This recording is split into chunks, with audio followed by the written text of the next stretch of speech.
So harsh winter weather can be extremely tough for the best of us, the people who are used to winter weather, cold winter weather. But I tell you, for our senior dogs, it can be really, really challenging dealing with winter weather, the cold, the ice, the snow, and how can we help them to make it easier? That's a hot topic for me today because if you've not been following me, my name is Erica Bowling. I'm the owner of Northeast Canine Conditioning. And I recently, this past summer, moved to Maine. So I've lived in cold climates before, but what's different is I actually have two senior dogs. And one of them, Bachi, he's going to be 11 and a half in about 2 days from now. And my other dog, he's also a senior, but he is a lot more agile. He's still very strong. But Bachi, if you've been following us, he's had some challenges. He's got some mobility issues. And it's been really tough on him moving to Maine, and we've had a lot of ice recently. So I've been doing a lot of research on this, and I've been reaching out to a lot of my Mainers, the Maine community. I've been reaching out to people, my friends in Canada. I've been doing research. I've been talking with people, the dog sledding communities, and people that live in really harsh winter. It's really not that harsh here. We've had a pretty mild winter. It's just we've had a lot of snow, a lot of ice, not snow. Wish we had snow. And what I wanted to do today was to share with you my thoughts, the things I've been learning, the challenges that I've been facing, and maybe some of you have been facing with your senior dogs. And I've got some definite tips and some recommendations on things we can do to help them and things to keep in mind. Just general kind of day-to-day stuff, survival mode, and also things related to health and fitness. So if you're just now joining us, welcome, welcome. I would love to hear if you have a senior dog, and do you live in a cold climate? Some people deal with winter challenges where it's hot. I'm going to be talking about cold winter challenges. So let us know. Do you live or have you lived in a cold climate? Do you have a senior dog? And I'm just going to be sharing, like I said, some of these things I'm kind of learning along the way. In the past, when I've had senior dogs, I lived in South Carolina, I lived in New Jersey, and the winters, we didn't get the kind of ice and stuff that we get here, and the extreme kind of cold that you can get here, here along the coast of Maine. So hi, Marilyn. You said your senior dog is 17 and another is 14, and you have a senior foster. So yes, please, you guys, as I'm sharing, please give other recommendations, things that have worked for you, because like I said, this is my first kind of full winter here in Maine. Like I said, the snow's not been bad, and it's actually been really mild. The weather's not been that extreme. It'll get warm, but the ice, that's really what we've been struggling with. So, hey, Roberta, you said you live in it, and and your one dog, Haley, is almost 14. So yeah, so please share your experiences, especially the things that have been helpful for you. And like I said, I'm learning things along the way because I've not had an 11 and a half year old dog dealing with these types of issues before, these kinds of challenges. So I'm learning, and I've been asking for a lot of advice on Facebook, and I just want to share with you some of the things that I'm implementing.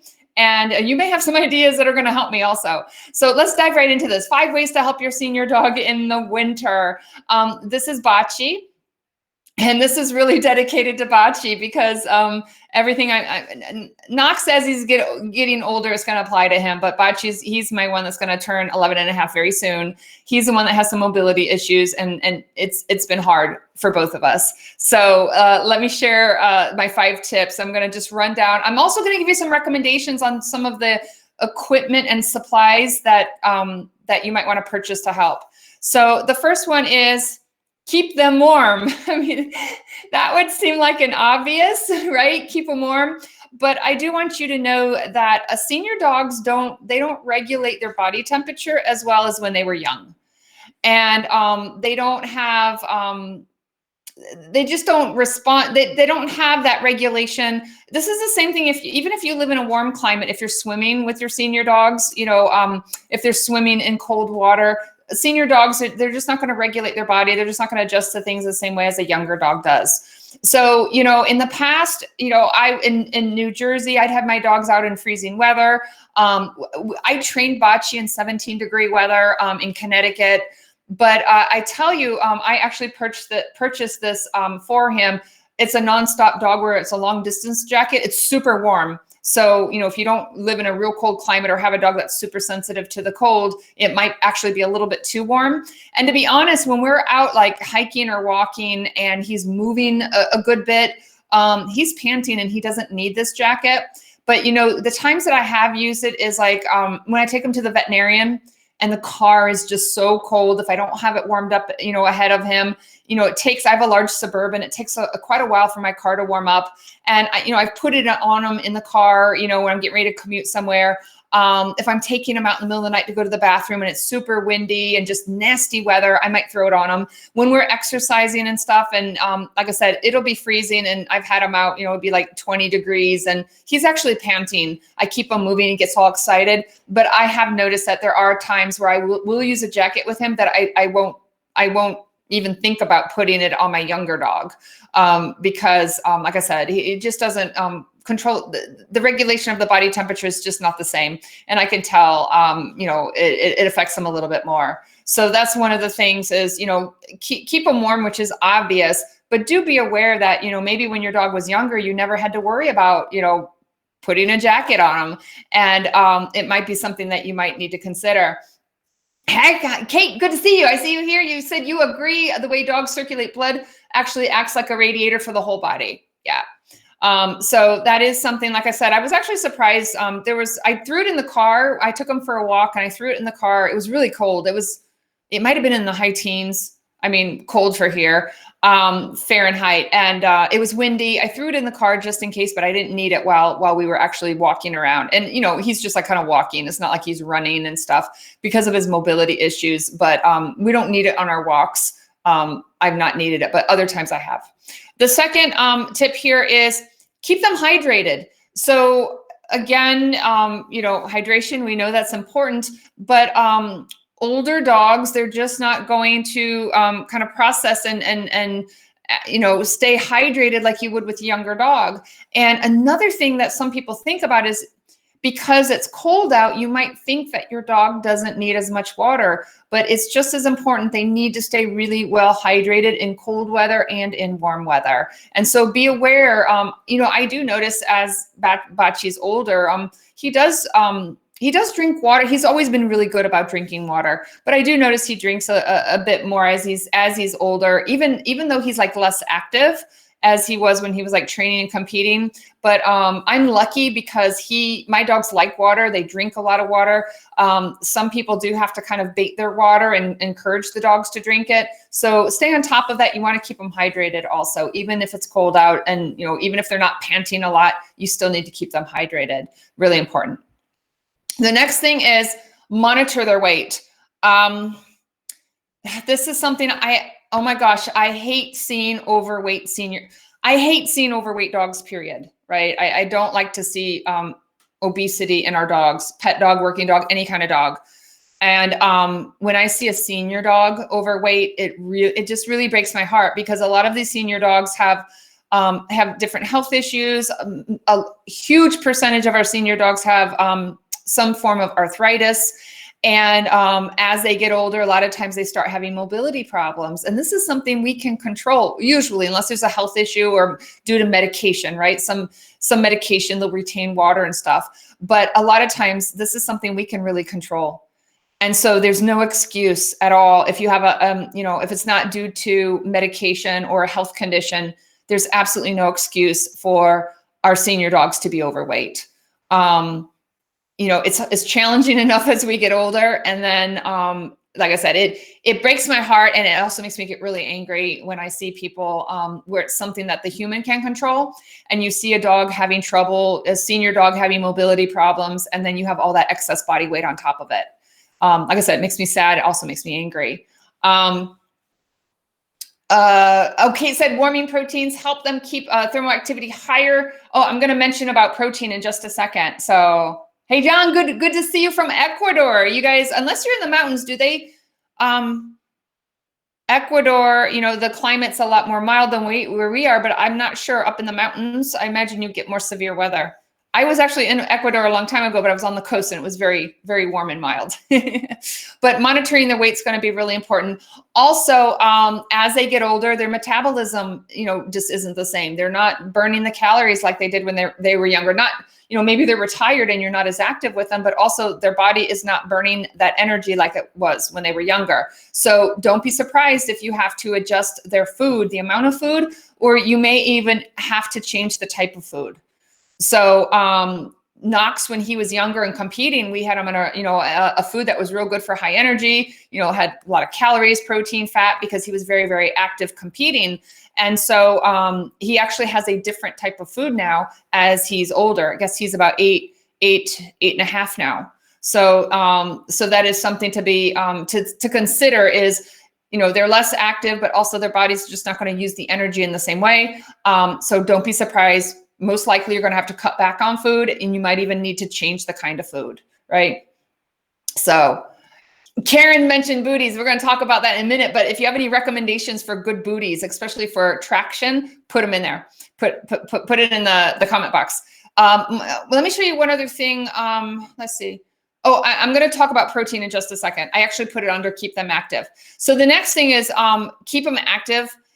The old saying is what, if you don't use it, you lose it. And they're not going to be active in the same way as when they were young, but you need to keep them active. You need to maintain muscle mass and muscle strength for as long as you can. You need, as you get older, they're just like us. Their senses start to deteriorate, their mobility, their flexibility, their balance can start to deteriorate, definitely a loss of muscle mass. And so in my mind, it's a different type of exercise they get, but in my mind, exercise for my senior dog is even more important than exercise for my younger dog. My younger dog can lose some muscle mass and lose some strength, and like he's okay.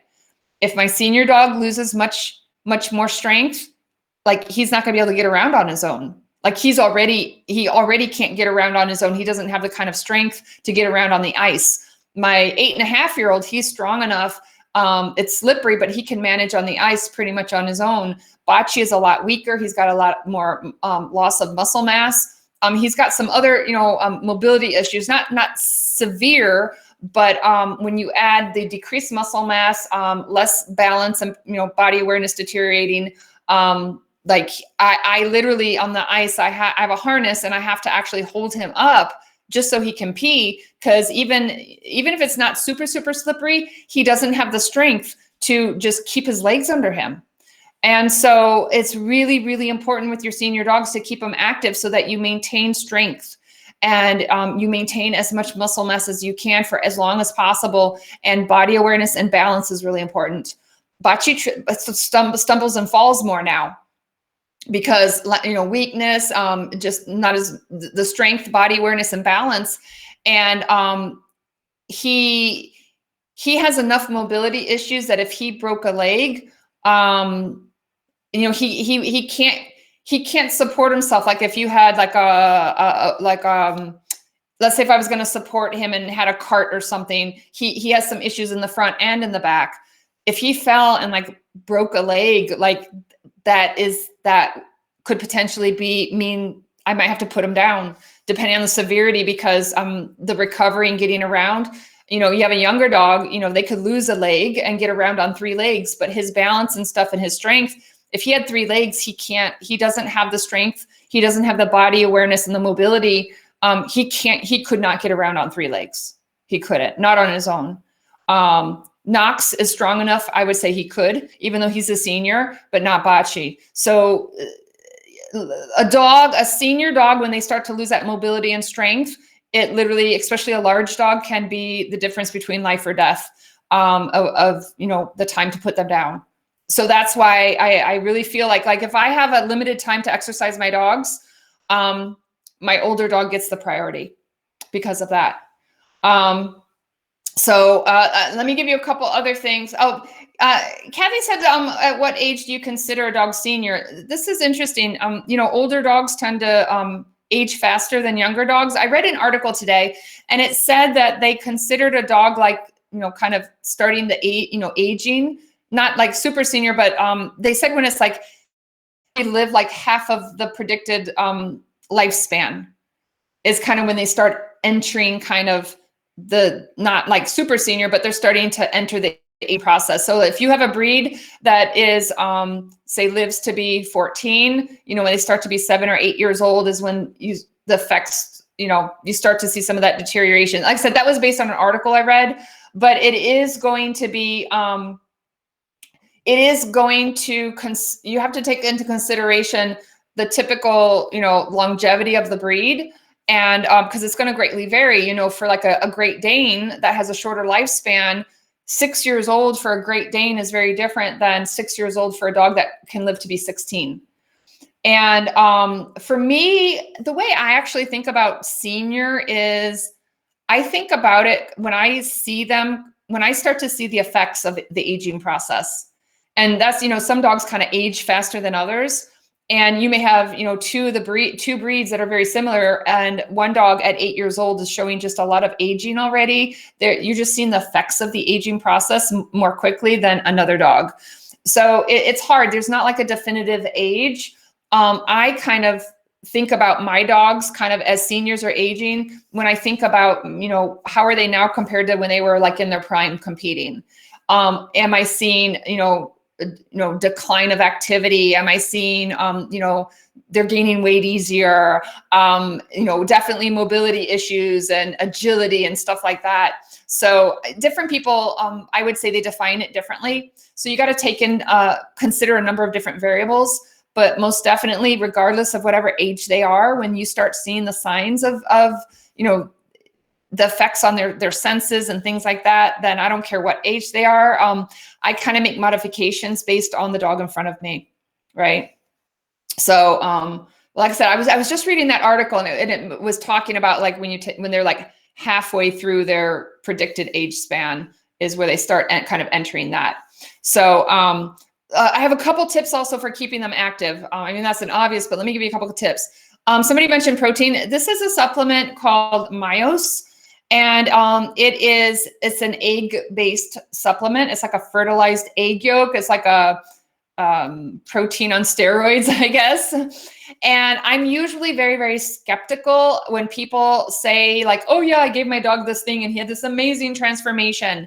I'm usually very, very skeptical. I never really recommend, I'll share what I feed my dogs, but I really don't give recommendations because it can be very individual. But I had heard about this for building and maintaining muscle mass, muscle strength. And I started doing some research on it, and I saw amazing testimonials with people with like 11 and 12-year-old, 13-year-old dogs. A research study actually came out where they did an experimental study, and they actually looked at dogs that were taking the supplement, and they did see that there was definitely an improvement, and it was helping these dogs. And Bachi was really struggling, and he just was not having strength. He didn't have enough strength to stand on 3 legs when he pees. He didn't have the strength. Like he would try to use a hind leg and scratch his ear, and he would fall over. And so I was like, you know what? I'm going to try it. I'm willing to kind of give it a try if it can help him, in his senior years. And it can take up to a month or more. You give it to him every day. And if your dog has issues, has any special diets around, like my Knox can't do it. His body produces cysteine stones, and his body doesn't process protein properly. And he has to be on a very, very, very low protein diet, especially animal protein. I do not give this to Knox because of this. And if you have a dog that has allergies to egg and stuff like that, then, talk with your veterinarian. But like I said, I'm usually very skeptical of this, and I thought I'm going to try it for, I was going to give it 2 months because it can take up to 4 to 6 weeks to see a difference from what I read. And I swear it made a difference. After about 4 to 5 weeks, he started lifting his leg to pee. He started standing on 3 legs to pee. Not all the time, but and then one day he actually started scratching his head with a hind leg, and he didn't fall over. And also, before I gave him and I changed nothing else at all. All I changed was this. I didn't change his food. I didn't change his exercise routine. This was all I changed. And another thing that, like, if he was standing and I would push him, like you're going to push him over, he was very wobbly. And after I was giving this to him for a period of time, I swear he seemed stronger. I would go and push him, like, as if I was going to, see if I could knock him over, and he would resist and push back into me instead of, just kind of, leaning away right into that pressure. And so I give it to him religiously every day. Yeah, Kate. Oh, yeah, Kate, you're using it. And I've heard other people that have been really happy with it. It is a supplement, and different dogs will respond differently to supplements. I've given my dog supplements people swore was amazing. And then my dog threw up every single day until I stopped it. So, I'm not telling you what to feed your dog, but I'm just sharing you my experience. And, you might want to do a little bit of research of your own, ask your veterinarian about it. Veterinarians do recommend it. I know of a couple of veterinarians that recommend it, but yeah, I was willing to do whatever I could to try to maintain. And Bachi was really losing a lot of muscle mass, especially in his hindquarters. And it's been kind of stagnant now. I haven't really seen tremendous muscle loss recently. Erica, yeah, Erica's using it. You said you saw improvements with MYOS after about 4 weeks. I forgot to touch base with you on that. Mostly in areas where your dog had noticeably been losing muscle mass. And your dog is how old again, Erica? Like I said, I started giving Bachi this. He's been on it for a while, so I probably gave it to him maybe at the end of 10, when he just turned 11. No, he's been on it longer than 6 months. But and also there is a coupon code. If you're watching the video replay, I don't know if the coupon code is still good. OCA20. Lauren Zimmerman shared it with us. It gives you 20% off. The product is not cheap, so definitely if you can try that coupon code to get 20% off. OCA20. And again, you have to consider your dog's diet. Talk with your veterinarian. There may be ingredients, egg or extra protein. You may not be able to give it to your dog, but if you're looking for and young dogs, definitely young dogs in competition. And Lauren competes with her dogs in agility, and she swears by the stuff, right? Karen said, I would love something like that for me. Karen, I was reading research and they said they have a human version of it. Yeah, I thought the same thing. Supposedly there's a human version of it. Check with the company, do some research, but look into it. I was the ingredients, I was searching it and looking at research studies. And there is stuff like this for humans. So check it out.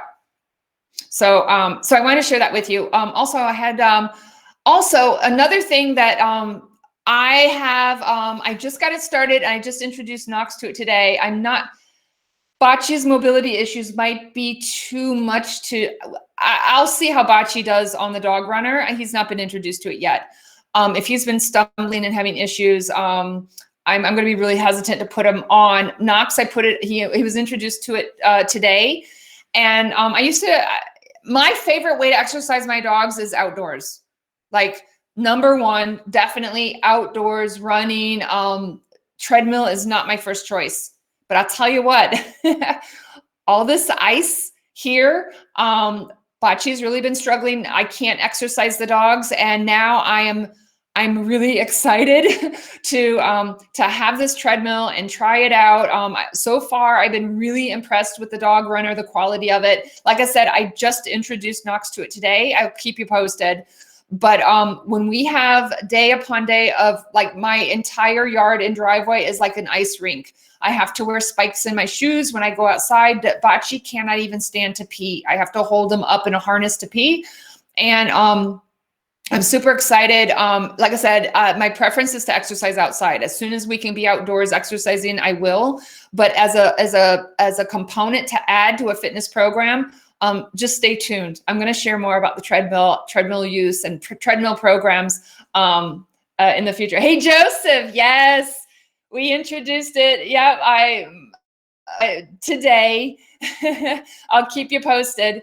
But we still got a lot of ice here, and I'm super excited. If you had told me a couple of years ago I'd be this excited about a treadmill, I'd be like, no way. But I definitely see a place for it, like I said.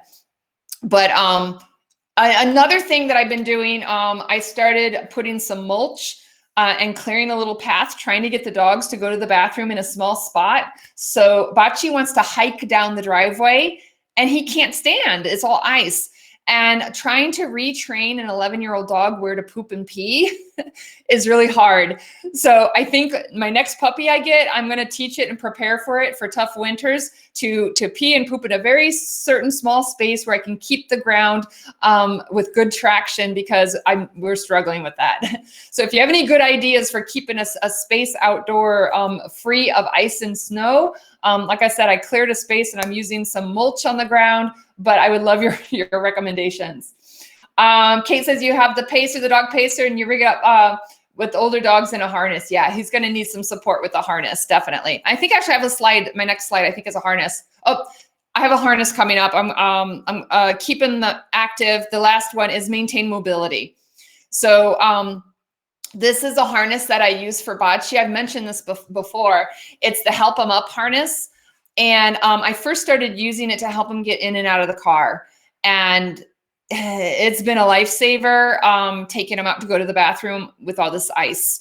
But it's still, he's heavy. He's a very large dog. He's heavy.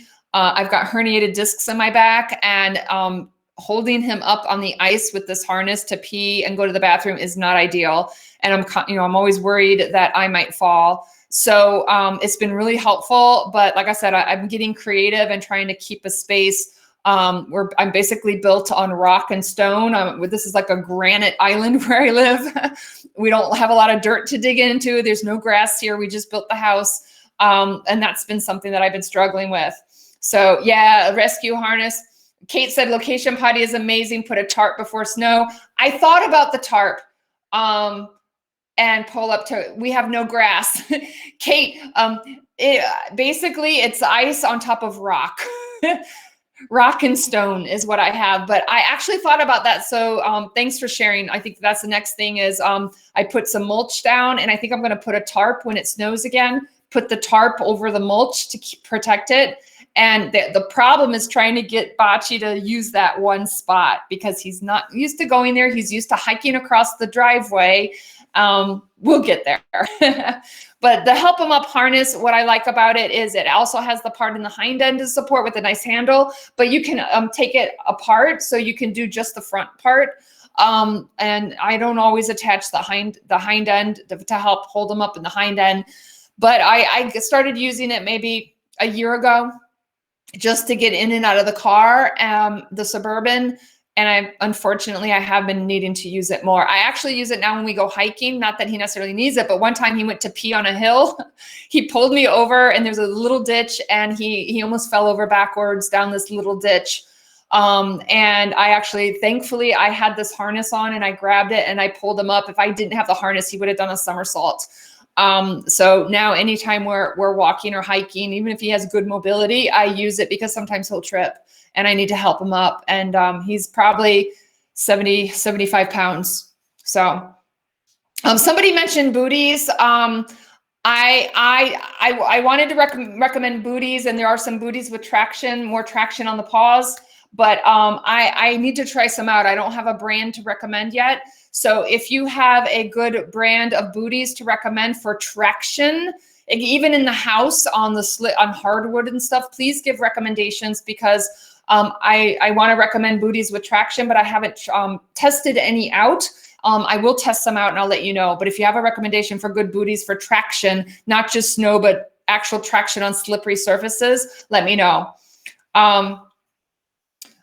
He's not intact. Kate said if he's intact, they make phenomenal steak to encourage. Yeah, he's not intact. He had some prostate issues and had to be neutered a while back. So thank you, Kate. I'm going to check. You mentioned Grip Tex. And then for mobility, I also had here a Musher's Secret to help protect the paws. When they go out in the snow and the ice and salt and stuff, kind of having like a layer of coating there to help protect the feet. Also, somebody recommended it for traction. I actually have not used it on Bocce, but I did want to recommend it because I know a lot of mushers, they use it and other people use it. So I wanted to mention that.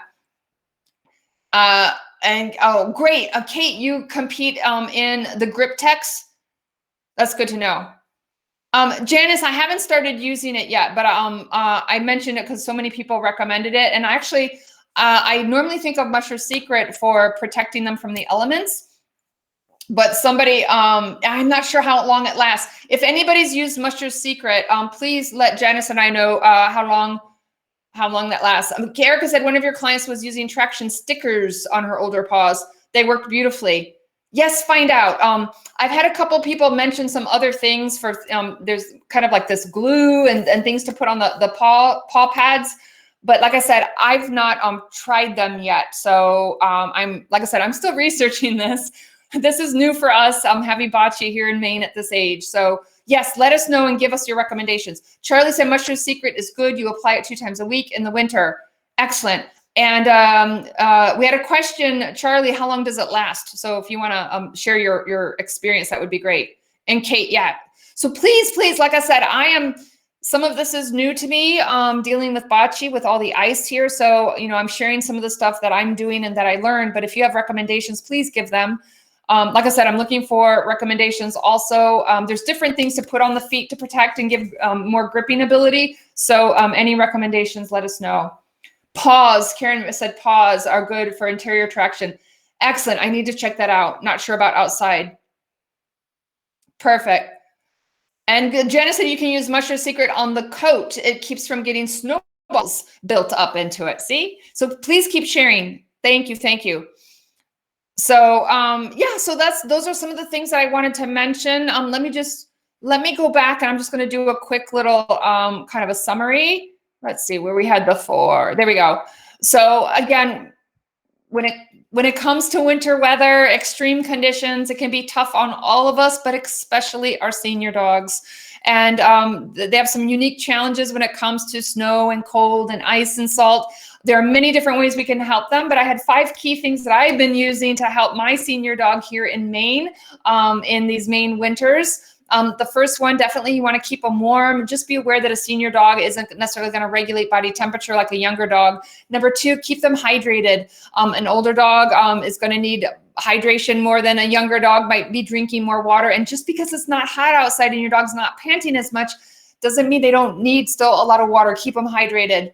Number 3, monitor their weight. As they get older, their body metabolism is changing. They don't process the calories in the food like they were when they were younger, and they're more than likely not as active. So adjust your food accordingly. You may have to change the food. Please don't have an overweight senior dog. No dog should be overweight, but please don't do that to them. Research shows a very high percentage of these dogs have arthritis, whether you see it or not. Many of them, the majority of them, suffer from some form of arthritis. We don't need that added weight on them. Keep them active. We have to keep them strong. We need to maintain muscle balance and body awareness for as long as possible. They start to deteriorate, and especially if you have a large dog, a heavy dog, a young dog, they start having mobility problems. You might just scoop them up and carry them along. For a senior dog, all my dogs and my large dogs in the past that we had to put down as they aged, it was due to mobility, for either diseases or whatnot. But when you've got a 75, 80-pound dog, there are a lot of more challenges when they can't get around on their own. So we need to do that now when they're young, but especially when they're older, we need to keep them active, modify for them, but keep them active and try to maintain muscle strength as long as possible, body awareness and balance. And then number 5, be aware that you may have to do some special things to help maintain that mobility. From doing things to help with gripping and traction. Also in the snow, when they come in from the snow on slippery floors, it can be more challenging maneuvering in the kitchen and the hardwood floors, and thinking about putting extra rugs down, booties with traction, using a mobility harness if you have to. And these are things that progressively with time and age, unfortunately become just a part of our day-to-day with them. So like I said, there's many other things. Give us your recommendations if you have others. And yes, Kate, make sure you warm up your dog before exercise, cooling them down, those aches and pains and sore muscles. And they need more time to warm up the body. That is very important. And if you're interested in learning more about, kind of health and fitness and keeping these dogs strong and healthy at all ages, just a quick reminder that we do have the Elite Canine Athlete Program. It's an online program in canine fitness that can lead to becoming a certified canine athlete specialist. I normally do a big announcement and a big webinar twice a year to do enrollment. We're pretty much full. I might be able to do 1 or 2 more people, but I'm actually not going to do our next, our big webinar and announcement because we're pretty much full. But if you're interested, check out the brochure. There is an application. We do have people periodically graduate early. So if you're interested, if we don't have any openings right now, we have people on waiting lists, or if you want to just chat and learn more about it. But as the Elite Canine Athlete program, you can go, it should put a link in the box, but if you go to elitecanineathlete.com, it's the letter K, the number 9, elitecanineathlete.com, you'll be able to download the brochure. If you have any trouble accessing it, just message me. So awesome. Yes. Yeah, we got future students and current students here. Would love to have you guys join the program. So awesome. Yeah, so that's what I wanted to cover with you today. Like I said, we're figuring this out along the way. It's our first winter here in Maine, and also the first time dealing with a dog of Bachi's age, dealing with all this ice and stuff. So these are things I wanted to share. If you have other ideas and recommendations and helpful tips, please let us all know so we can all learn from each other. So I appreciate all of you sharing tonight. And if this was helpful, please feel free to share this video replay with others. And just a quick reminder, I am here every Friday, 8:30 p.m. Eastern time on my Northeast Canine Conditioning Facebook business page. We usually vary between canine fitness and business topics. I would say we do more emphasis on fitness, but catch us on a Friday. And also the second Friday of the month, we talk about technology tutorials for those of you who are business owners. So thank you so much for joining us. And please stay safe, stay warm if you're in a cold climate, and please pay extra attention to your senior dogs. Keep them active, but keep them safe and injury-free and healthy and at a good body weight. So I will talk to you guys soon, hopefully next Friday. Bye-bye for now. Thank you for joining.